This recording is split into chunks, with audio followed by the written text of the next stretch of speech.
Good morning. এখন আমি তোমাদের বলেছিলাম যে আমি একটা নতুন বাড়িতে শিফট করছি। তো এই যে বাড়িটা দেখো, এখন আমরা আসিনি, বাড়িতে আসবো। তো ওই জাস্ট বাড়িটা করছে আমার কর্তা মশাই। এই যে সব পরিষ্কার হচ্ছে ঘর বাড়ি। কালকে আমরা সব কিছু নিয়ে চলে আসবো। এই যে দেখো ওই বাড়িটা, আগে যে বাড়িটা ছিলাম তার থেকে একটু হলেও আলাদা।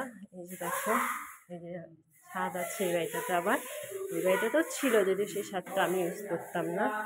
এই যে দেখো, এই যে দেখেছো, এই বাড়িটাতে আমরা চলে আসছি। এতদিন তো এই বাড়িটা ছিলাম, এখন এই নতুন বাড়িটাতে কালকে আসবো।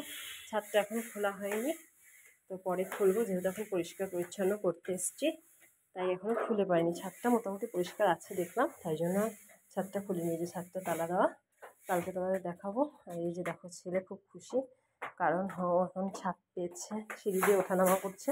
কিন্তু একটাই ভয়, ছেলেকে এখানে ধরার কিছু নেই, চলে। তো কী করা যাবে, দুদিন একটু কাজে খুবই ব্যস্ত থাকবো, কারণ এক জায়গা থেকে আরেক জায়গায় শিফট করতে গেলে একটু অসুবিধা হয়।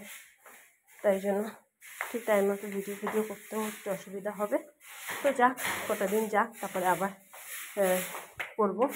তো দেখো প্রায় পরিষ্কার হয়ে এসছে, এখন শুধু জল দিয়ে ধোয়াবো একটু, ঠিক আছে। তো দেখো নতুন, যদিও আমার বাড়ি না, অন্যের বাড়ি, ভালো আর মন্দ, তো ওই বাড়িটার থেকে একটু হলেও ভালো। তো দেখো আশেপাশে একটু গাছপালাও আছে মোটামুটি। তো চলো এখন রাখি, কাজবাজ সারি, ঠিক আছে, টাটা।